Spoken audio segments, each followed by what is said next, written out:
Nós estamos pregando na Epístola de Paulo aos Gálatas. E hoje nós vamos continuar a nossa preleção. Obrigado. Capítulo 1, versos de 10 a 17. Abra suas Bíblias, deixa ela aberta aí nessa passagem. Nós vamos observar a palavra de Deus nesta noite.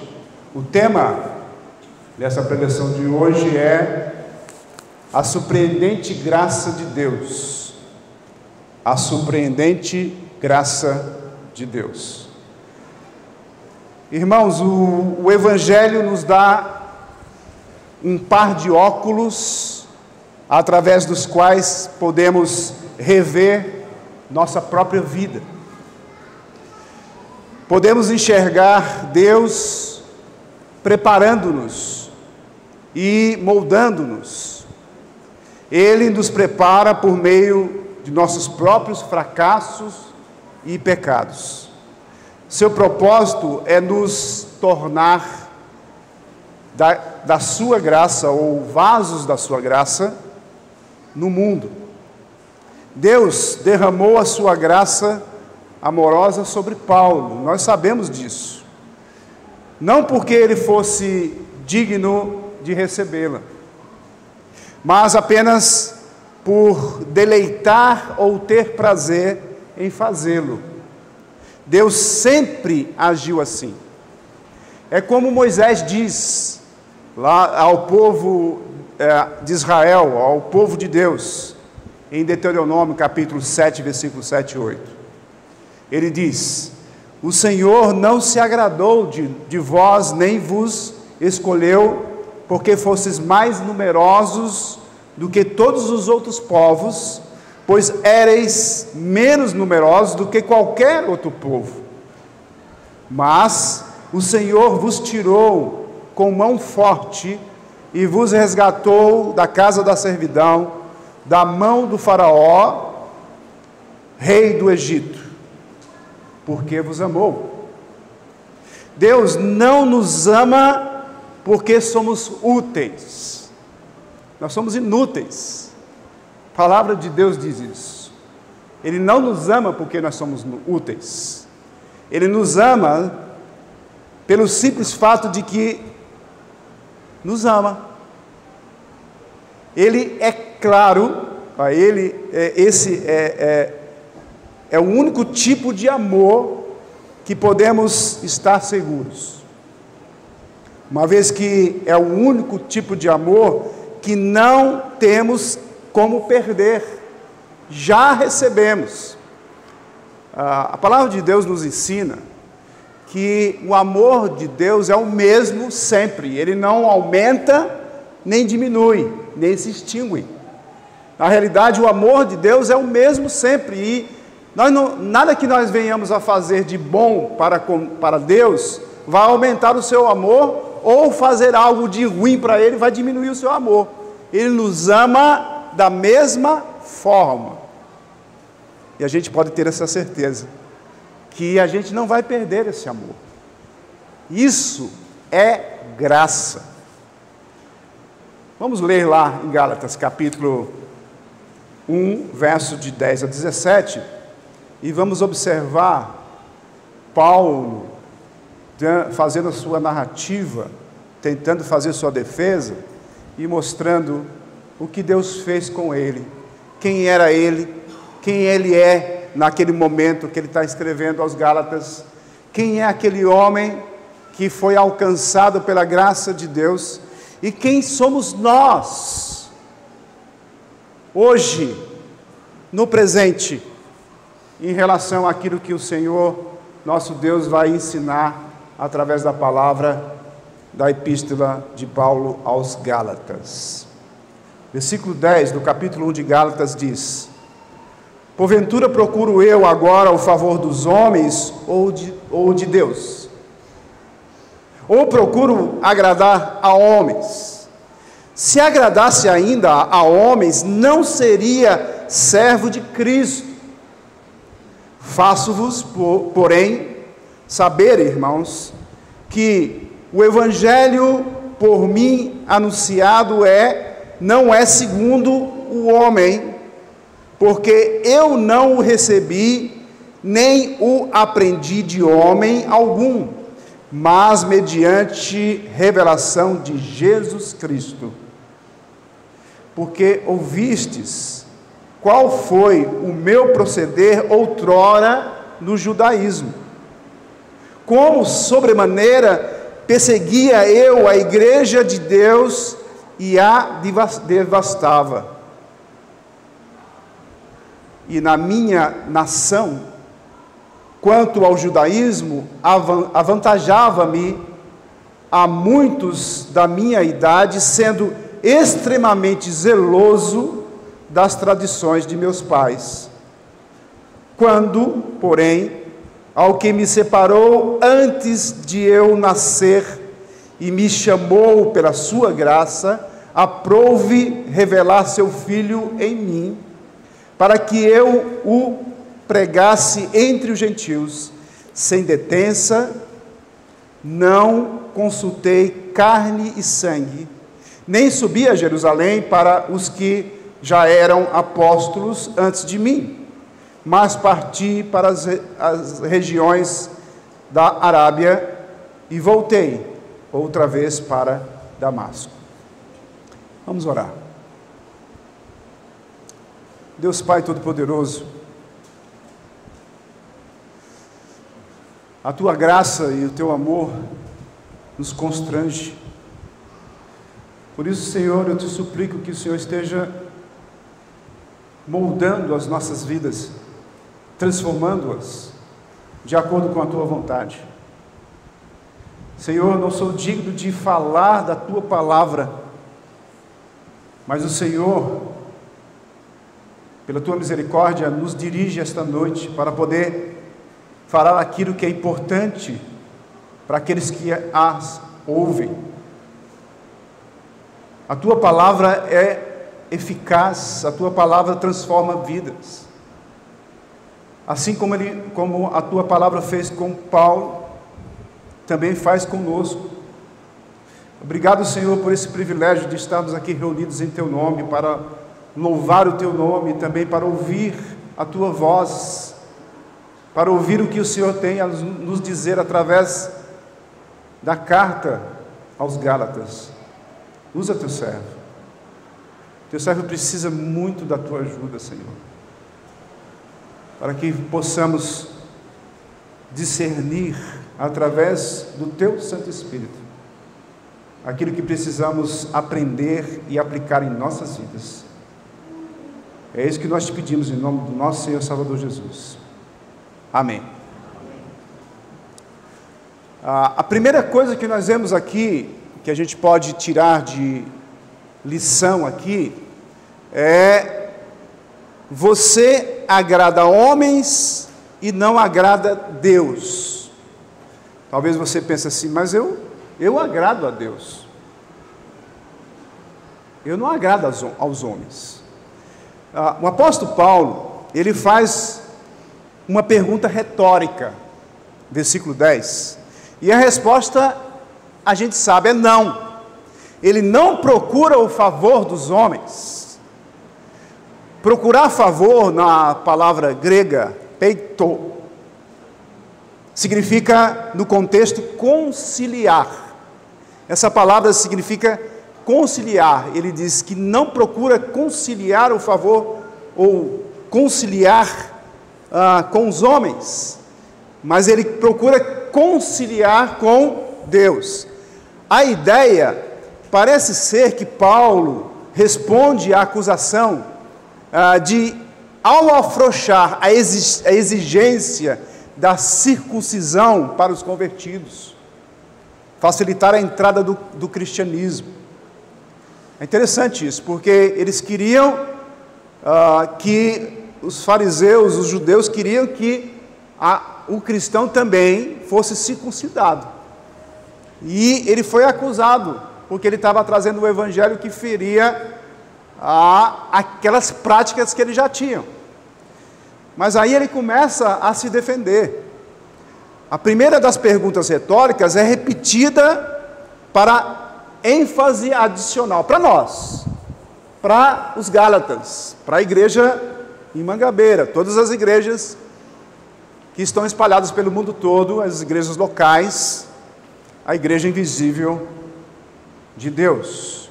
Ele repete, ele dá ênfase, ele faz uma adição, ele repete novamente, agora com uma mudança significativa do verbo conciliar para o verbo agradar. A palavra lá no original, no grego, é ariskein, agradar. E a resposta é que ele não procura agradar a homens, mas sim quer agradar a Deus. Se fosse o contrário, ele não seria servo de Cristo. Então, ele continua defendendo a importância do evangelho pregado por ele. Então, a gente vê aí um evangelho que não veio segundo o homem, ele não aprendeu de homem, não teve instruções de homens, mas revelação do próprio Jesus Cristo. Hoje, nós não precisamos ter mais revelação do próprio Jesus Cristo. Mas Paulo teve. Porque naquela época ainda não estava completa a Bíblia, o Novo Testamento, o Antigo e o Novo Testamento. O Antigo já estava completo, mas o Novo ainda não. Então, ele recebeu a revelação. E Cristo falou com ele, o preparou, assim como ele preparou os apóstolos anteriores a ele, ele preparou Paulo de uma forma especial, porque Jesus já tinha morrido, já tinha ressuscitado e já tinha sido assunto aos céus. Mas mesmo assim ele volta, ele fala com Paulo, ele instrui Paulo do verdadeiro evangelho, assim como ele instruiu os apóstolos anteriores. É interessante a gente notar isso. Então, a gente vê nesse versículo de 10 a 12, que Paulo vai tentando mostrar a sua defesa e autenticar a sua pregação. Nós podemos ter a certeza, olhando para as Escrituras, que Paulo fala a verdade, mas ali, naquele momento, ele tinha que fazer a sua defesa de alguma forma. O que a gente aprende com isso, essa primeira parte? Você tem dado satisfação aos homens?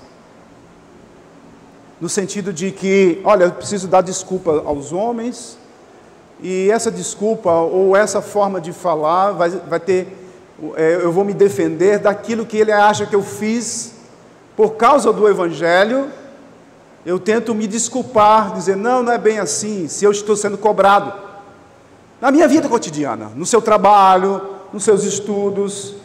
Então eu vou dar satisfação a homens, por exemplo, eu vou dar satisfação ao meu professor, se ele fala algo contrário às minhas atitudes, ao meu testemunho.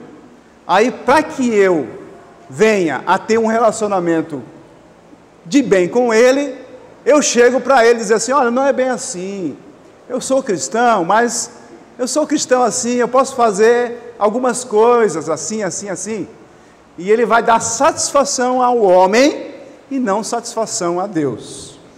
Você é servo de Cristo, mas está agradando a homens?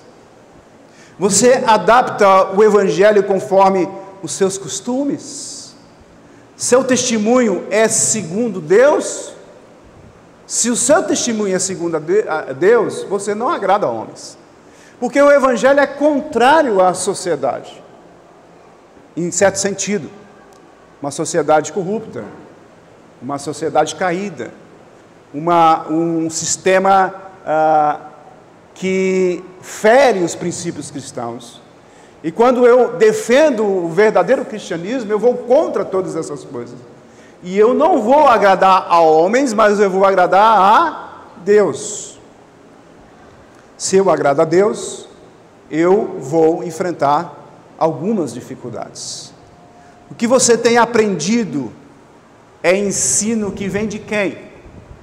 Você aprendeu alguma coisa sobre Cristo? Você aprendeu algum ensino, e esse ensino vem da onde? Vem de Cristo. Se o ensino vem de Cristo, você quer agradar a Cristo, a Deus, e não aos homens. Segundo lugar, você está ligado em suas tradições e não no Evangelho. Versículo 13 a 14, vai falar sobre isso. Ouviste o meu proceder, Paulo fala. Paulo foi um homem que fez muitas coisas terríveis, e nós sabemos disso. As Escrituras são claras, não escondem os erros dos seus santos. É interessante isso. Não escondem aquilo que eles fizeram de errado. E Paulo foi um dos que mais errou. É interessante. E foi um dos que mais acertou. E aí a gente entende o Evangelho da graça, quando nós olhamos para Paulo e ver quem ele era e quem ele foi depois de ser alcançado pelo próprio Espírito de Deus. Nós não o acusamos, nós não ficamos apontando o dedo para eles como faziam os fariseus ou os primeiros cristãos que queriam que ele não ensinasse tudo aquilo, porque ia ferir as normas, as regras da antiga religião judaica. Mas aqui a gente vê claramente Paulo escrevendo a carta aos Gálatas, e eles revelando quem ele é, porque ele já sabia, todos sabiam quem ele era. Então, ele perseguia, versículo 13, perseguia violentamente a igreja de Deus, tentando destruí-la.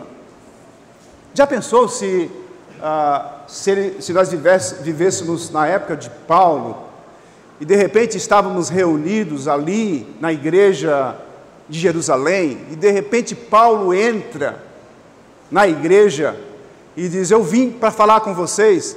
Todos ficariam aterrorizados, todos correriam, alguns queriam matar Paulo, porque ele era aquele que perseguia a igreja, que mandava prender, que mandava matar.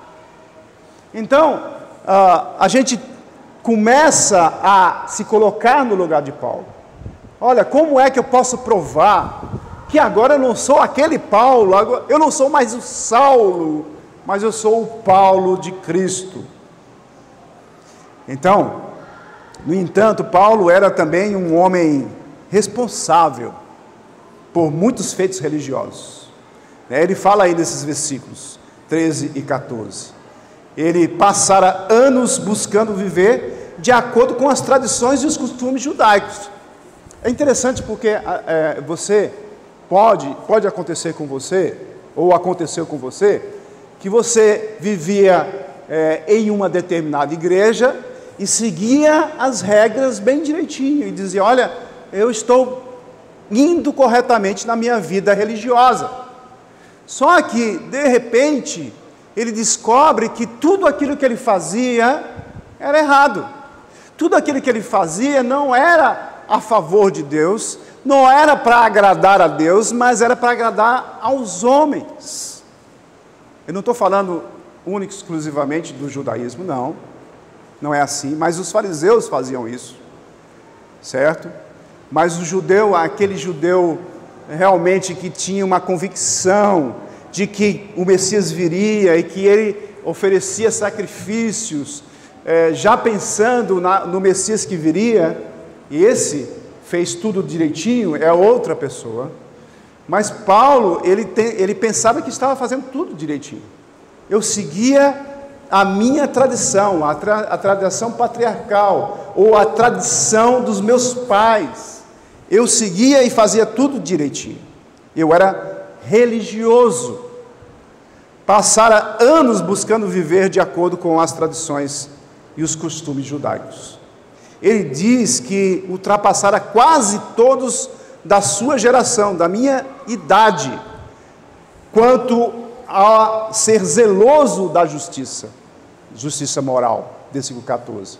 Então ele diz: olha, eu fui até melhor do que os outros, eu ultrapassei todos da minha idade, Quando a pessoa é super zelosa e ele diz assim: olha, você é fraco demais, mas eu sou forte, eu vou até o sangue, eu vou defender toda a minha tradição, eu vou defender com unhas e dentes, eu vou fazer o possível e o impossível para demonstrar a minha fidelidade à minha religião. Eu não estou falando que você hoje no cristianismo, dentro de uma igreja conservadora, que ensina um evangelho verdadeiro, que mostra a doutrina correta, você está vivendo uma religiosidade que pode ser que lá na frente você descubra que tudo é errado. Não. Nós podemos ter a certeza de que quando nós estamos dentro de uma igreja séria, uma igreja que ensina o evangelho do jeito que ele é nas escrituras, eu posso ter essa certeza de que eu estou no lugar correto, não importa qual seja a denominação. O que importa é que a palavra esteja sendo pregada como ela deve ser pregada. E eu não preciso ter esse temor, olhando para Paulo e vendo a determinação que ele tinha de defender a sua fé com todas as suas forças. E ele vira do avesso. E isso é incrível, porque ele muda totalmente a sua perspectiva. Só o poder de Deus é que faz isso. Você já viu uma pessoa super católica, que quando se converte, ela fica uma super crente? Ela se dedica de uma forma grande, porque no catolicismo, por exemplo, eles acordam 5 horas da manhã para ir para uma missa. E não mede esforços. E são pessoas, a maioria das pessoas são idosas. Elas fazem isso pela religiosidade. E eles têm convicção, é sinceridade. São sinceras na sua devoção. Infelizmente, muitas delas, ou a maioria delas, ou todos, estão errados, porque não estão adorando a Deus como deveria adorar. Paulo era assim. Paulo era assim. O que a gente aprende com esse ponto aqui? Quanto tempo você é cristão? Pergunta para você mesmo. Quanto tempo eu sou crente, cristão, evangélico, que eu entreguei minha vida a Cristo? Quanto tempo? Analisa a sua vida e vê quanto tempo você é cristão. Você era alguém que fazia tudo errado achando que estava certo? Eu era assim. Eu fazia tudo errado pensando que estava certo. Olha, se eu não mato, se eu não roubo, eu estou bem. Na balança lá no céu, eu estou quase dentro do céu. Certo? Só que eu estava totalmente enganado. Eu ainda era inimigo de Deus. Eu ainda era contra Deus, mesmo achando que eu estava correto. Então, você ainda segue suas tradições? Às vezes, nós estamos dentro da igreja de Cristo, mas lembramos das nossas tradições, dos nossos costumes, e nem percebemos. Ninguém está vendo. Eu faço as coisas que eu fazia antes, e esse é um problema sério. Tem crentes no meio cristão que ainda joga na loteria, por exemplo, achando que vai ganhar alguma coisinha, e se eu ganhar, eu vou dar o dízimo para a igreja. Ele está nas práticas que ele achava que era bem tranquilo para ele. Não vejo nada de mal nisso, mas isso daí é contra a palavra de Deus. A nossa sorte, a nossa segurança está em Deus. Eu não preciso ganhar milhões de reais de pessoas que tiraram da boca do filho para jogar. Eu não preciso disso. Então, será que a gente não está fazendo esse sincretismo sem perceber? Esse foi um exemplo muito forte, mas tem exemplos menores, e a gente tem que entender isso. Você ainda é orgulhoso em sua posição? Olha, você viu que Paulo era orgulhoso, ele diz, ultrapassei todos da minha idade, eu fui o melhor, eu fui o primeiro, eu alcancei lá na frente, eu atingi todas as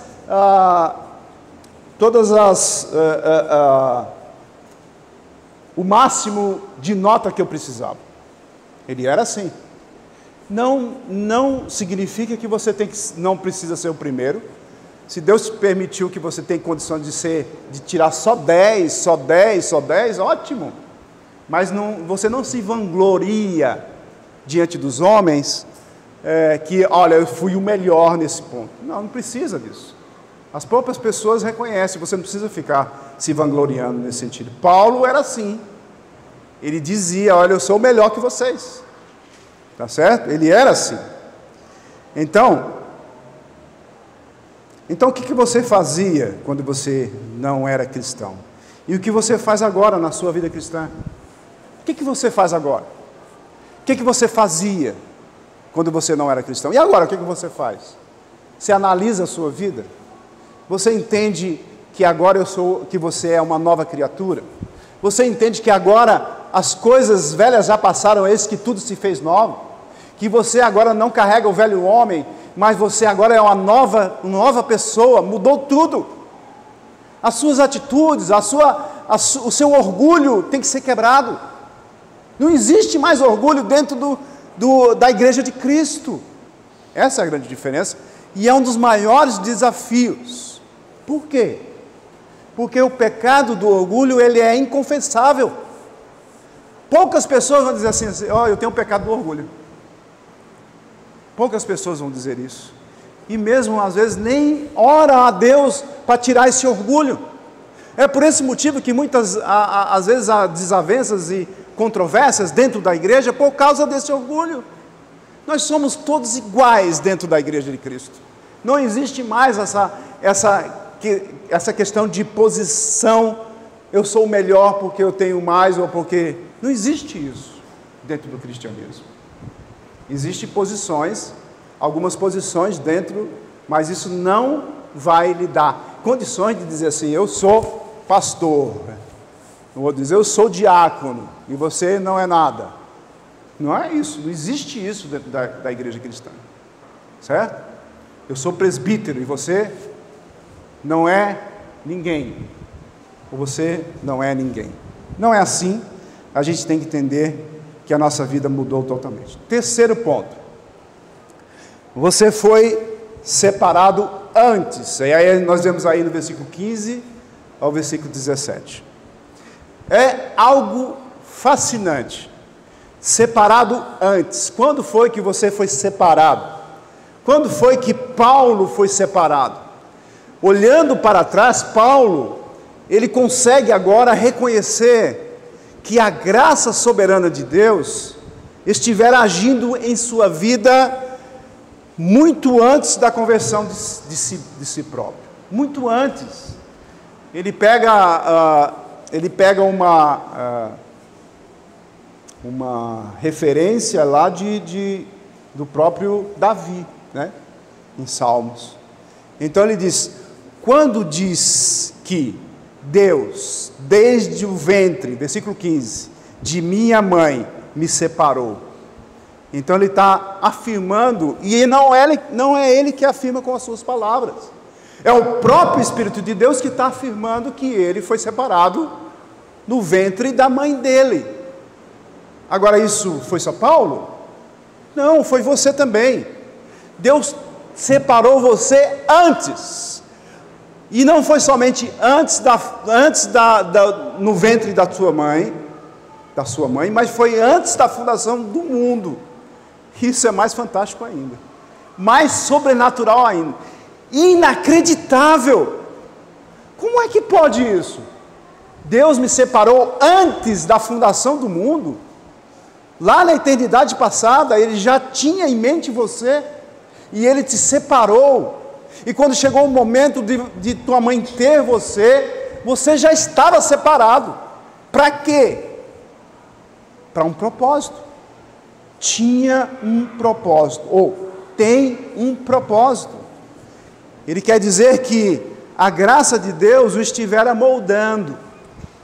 A graça de Deus o estivera preparando a vida inteira para as coisas que Deus o chamaria para fazer.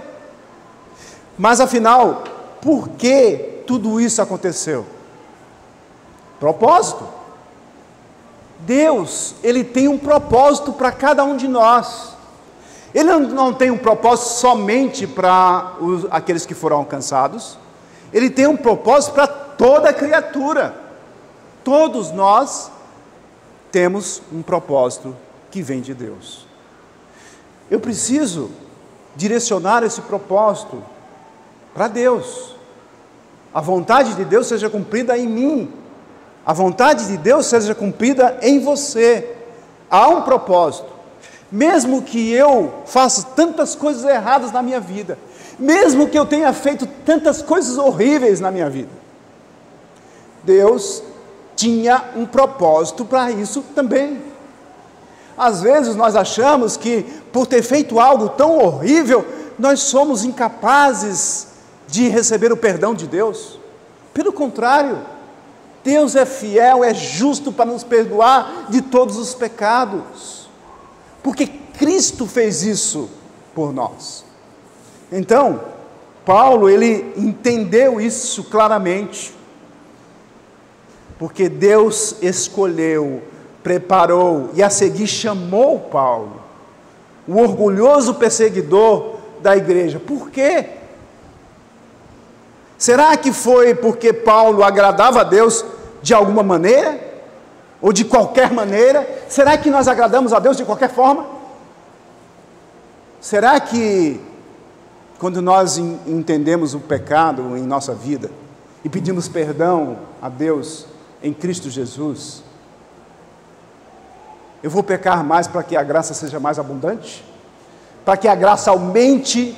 Quanto mais pecado, mais graça de Deus? Não, absolutamente. Paulo sabia disso. Ele sabia. É lógico que ele não fez nada para agradar a Deus na sua vida pregressa, certo? Mas foi simplesmente porque Deus se agradou de agir assim. Versículo 15.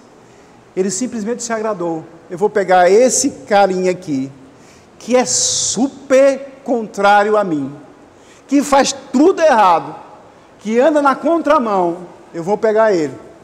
Eu quero usá-lo. Ele não precisava de Paulo, mas ele usou.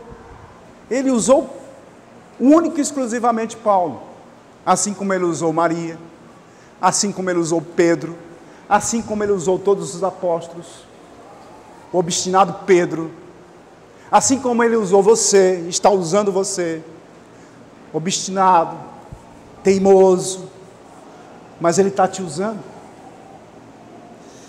É espantoso Deus invalidar todas as intenções erradas e usar as suas experiências, a experiência de Paulo, inclusive os fracassos de Paulo, para prepará-lo primeiro para a conversão.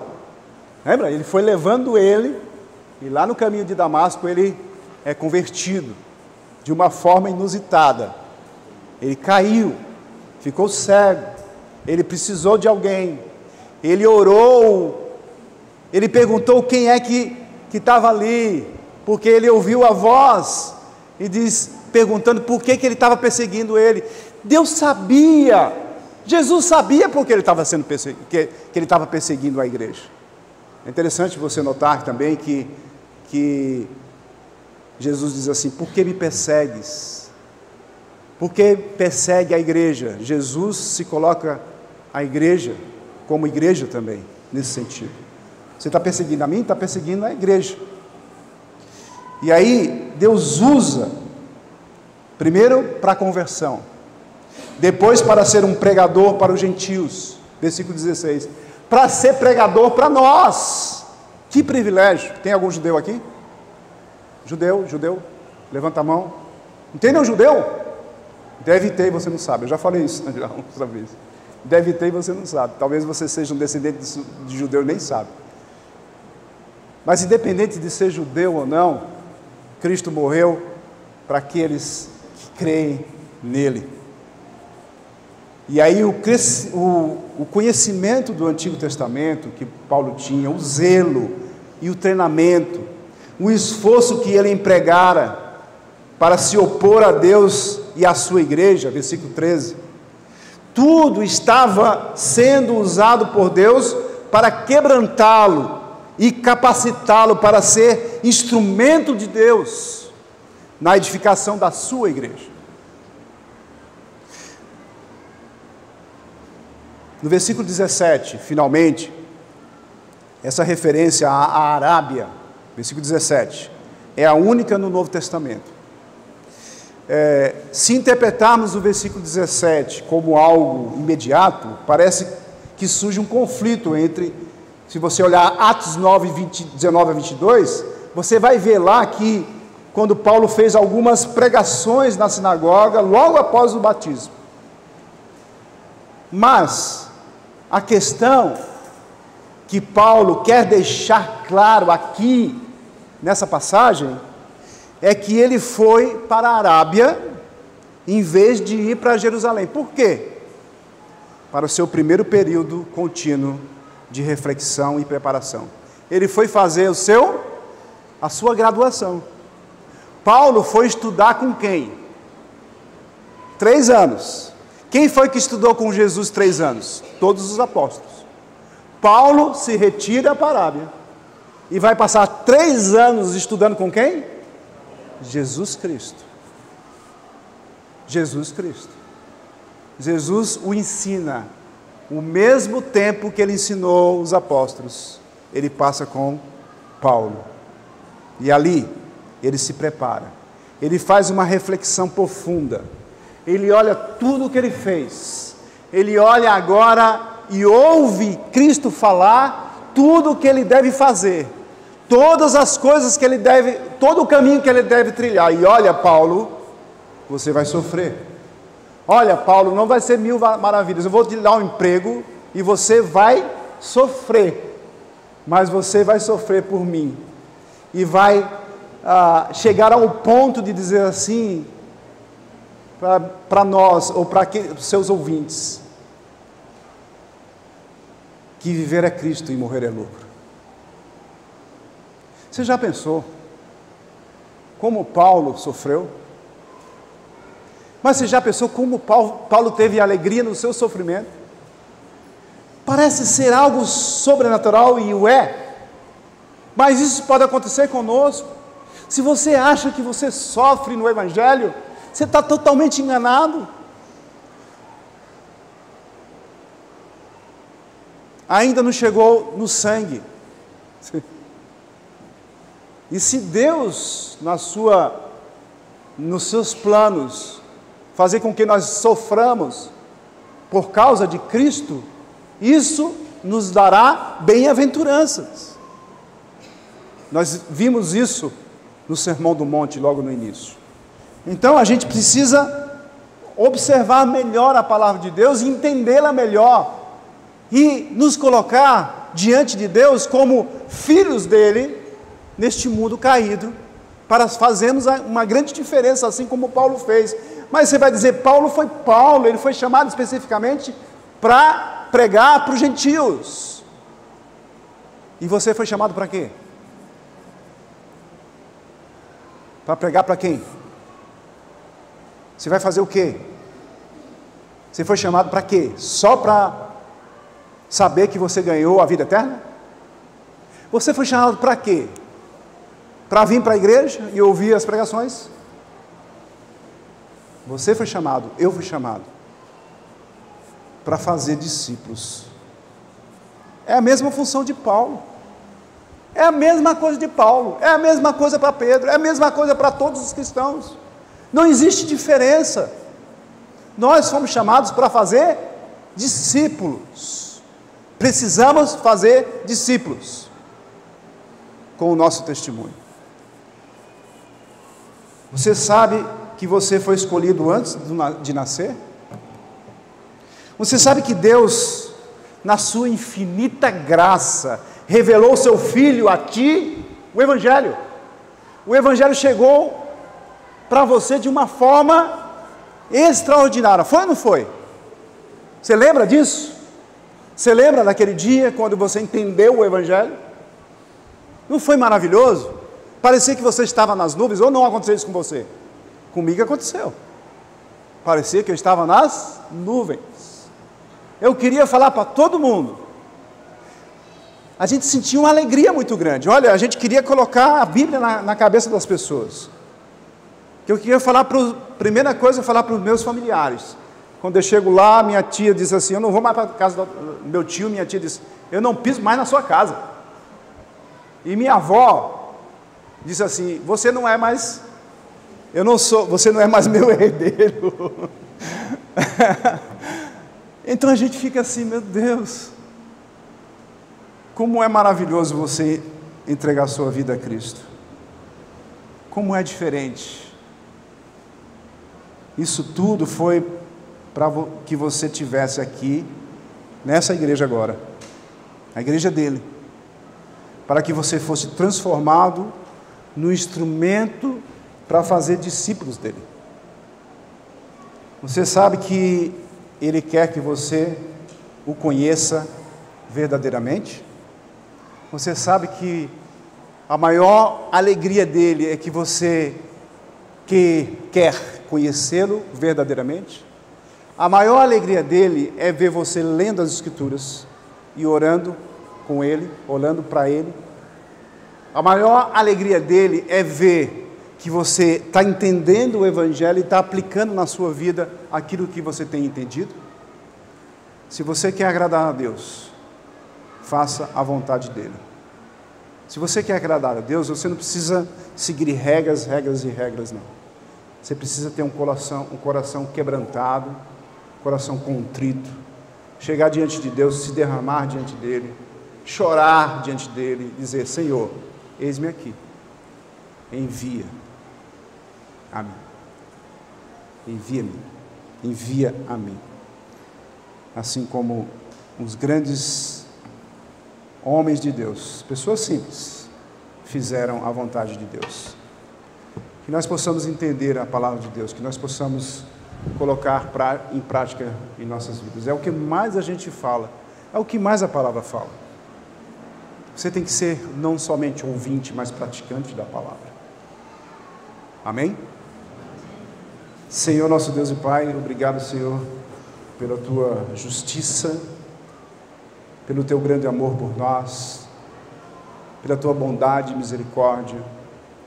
Ajuda-nos, Senhor, a não falar somente palavras evasivas, mas palavras convictas daquilo que nós cremos.